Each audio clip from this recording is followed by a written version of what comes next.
10 ఏళ్లలో తెలంగాణ సాధించిన అభివృద్ధి మోదీ రాహుల్ తలకిందు తపస్సు చేసినా సాధించలేరన్నారు మాజీ మంత్రి BRS working president KTR.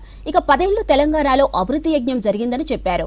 Kaleshwaram, Rythu Bandhu, 24 గంటల కరెంటు వల్ల రాష్ట్ర ఆదాయం పెరిగిందని కాంగ్రెస్ సర్వేని చెప్తుందని అన్నారు. ఇక కేసీఆర్ హయాంలో అన్ని రంగాల్లో రాష్ట్రం సర్వతోముఖాభివృద్ధి సాధించిందన్నారు కేటీఆర్. అనారోగ్యం పాలైపోయింది, నా రాష్ట్రానికి క్యాన్సర్ వచ్చింది, ఒక క్యాన్సర్ రోగిలా ఉన్నది అనే దివాలా కోరు మాటలు మాట్లాడిన భావదారిద్రపు ముఖ్యమంత్రి బహుశా భారతదేశ చరిత్రలో ఎవరు లేరు, రేవంత్ రెడ్డి గారు తప్ప.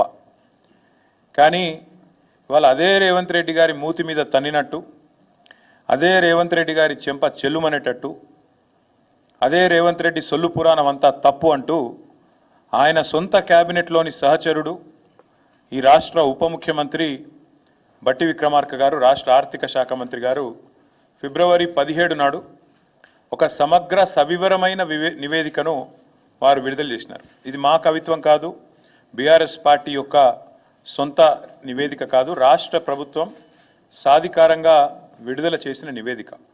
ఈ నివేదికలో స్పష్టంగా చెప్పారు, రాష్ట్ర తలసరి ఆదాయం 2014లో 10వ స్థానంలో ఉంది భారతదేశంలో మన రాష్ట్రం.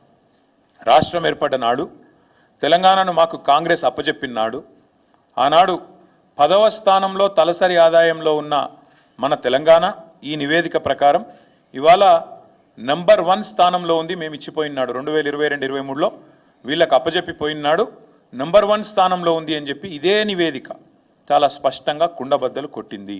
2.8% ఉన్న తెలంగాణ 5.1% సంపద ఈ దేశానికి అందిస్తున్నది, ఇది వాస్తవం. జిఎస్డిపిలో గ్రోత్లో తెలంగాణ భారతదేశంలో నంబర్ 1, ఇది వాస్తవం.